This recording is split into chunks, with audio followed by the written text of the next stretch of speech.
We are looking at a period of 30 days. Online activist Nazim Uddin সামাদের খুনিদের দ্রুত গ্রেফতার ও বিচারের পাশাপাশি ছাত্রদের আবাসন সমস্যা নিরাপত্তার দাবি জানিয়ে জগন্নাথ বিশ্ববিদ্যালয়ের ছাত্র ধর্মঘট চলছে। সকাল 9টার কিছু পরে এই ধর্মঘট শুরু করে বিশ্ববিদ্যালয়ের শিক্ষার্থীরা। এ সময় বিভিন্ন বিভাগের শিক্ষার্থীরা ক্লাস বর্জন করে খণ্ড খণ্ড মিছিল বের করেন। পরে সব মিলিয়ে মিছিল বিশ্ববিদ্যালয়ের প্রশাসনিক ভবনের সামনে সমাবেশে মিলিত হয়। এ সময় খুনিদের গ্রেফতার ও বিচারের পাশাপাশি ছাত্রদের আবাসন সমস্যা সমাধানের দাবিতে 12 এপ্রিল উপাচার্যের কার্যালয়ে ঘেরাও কর্মসূচি ঘোষণা করে তারা। গত বুধবার রাতে লক্ষ্মীবাজারে দুর্বৃত্তরা জবির আইন বিভাগের ছাত্র নাজিমকে কুপিয়ে ও গুলি করে হত্যা করে। চট্টগ্রামের আনোয়ারায় চীনা অর্থনৈতিক অঞ্চলে 16,000 কোটি টাকা বিনিয়োগ করতে চায় চায়না হারবার ইঞ্জিনিয়ারিং কোম্পানি। বেজা চেয়ারম্যান জানান যে এ নিয়ে চলতি মাসেই সমঝোতা স্মারক সই হবে।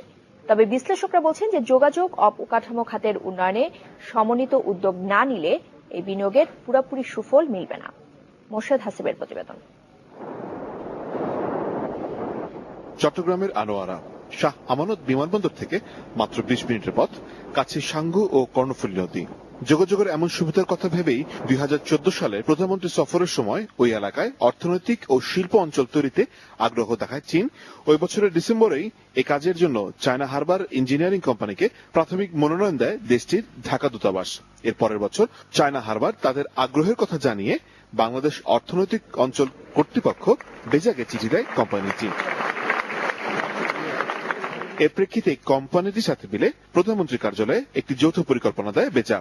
গেল 28 মার্চ প্রতিষ্ঠানটির সঙ্গে সমঝোতা স্মারক চুক্তি সইয়ের সবুজ সংকেত দেয় প্রধানমন্ত্রী কার্যালয়। সেই সঙ্গে অনুমোদন দেয় অঞ্চলটি নির্মাণের জন্য যৌথভাবে স্পেশাল পারপাস কোম্পানি গঠনের।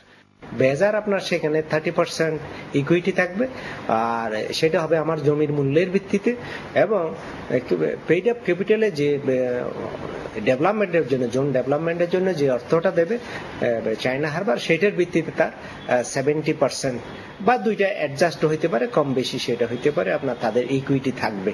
এছাড়াও চাইনিজ গভর্নমেন্ট আমাদেরকে $100 মিলিয়ন আপনার গ্র্যান্ট দেবে যাতে অফসাইট ইনফ্রাস্ট্রাকচার গুলো ডেভেলপ করা যায়। তবে এই অর্থনীতিবিদের মতে চায়না হারবারের সাথে চুক্তির আগে দেশের মুনাফার বিষয়টি সর্বাধিক গুরুত্ব দিতে হবে। ইকুইটি শেয়ার কিরকম হবে, আমাদেরকে কি চীন এগুলো কি সাপ্লাইস ক্রেডিট হিসাবে দেবে কিনা, সেগুলোতে অনেক সময় প্রশ্ন থাকে। কোনো গ্র্যান্ট এলিমেন্ট থাকবে কিনা, এগুলো আমাদের দর কষাকষি করলে আমাদের তখন এটা থেকে যে কাঙ্ক্ষিত রিটার্ন আমরা পাচ্ছি সেটা পেতে আমাদের সুবিধা হবে। সুতরাং এটা ভালো প্রস্তাব। বেজা বলছে এরই মধ্যে অর্থনৈতিক অঞ্চলে $200 কোটি বিনিয়োগের আগ্রহ দেখিয়েছে চায়না হারবার। তবে মোস্তাফিজুর রহমানের মতে শুধু বিনিয়োগ আকর্ষণ করে সুফল আসবে না। এই পার্টিকুলার কেসে যেহেতু এটা কর্ণফুলী টানেলের সাথে সমন্বয় করে করা হবে, তো সেই জায়গাটাতে অন্যান্য যেসব অবকাঠামোগুলির উন্নয়ন হচ্ছে সেগুলো যাতে সমান্তরাল ভাবে হয়, আমার মনে হয় যে এটা খুব গুরুত্বপূর্ণ। চায়না হারবার এটা আপনার ইন্ডিকেশন বিভিন্ন সময় দিয়েছে, এবং চাইনিজ গভর্নমেন্টও ইন্ডিকেশন দিয়েছে যে আমাদের এই জোনটাতে কমপক্ষে আপনার $2 বিলিয়ন বা 16,000 কোটি টাকার মতো বিনিয়োগ এখানে হবে।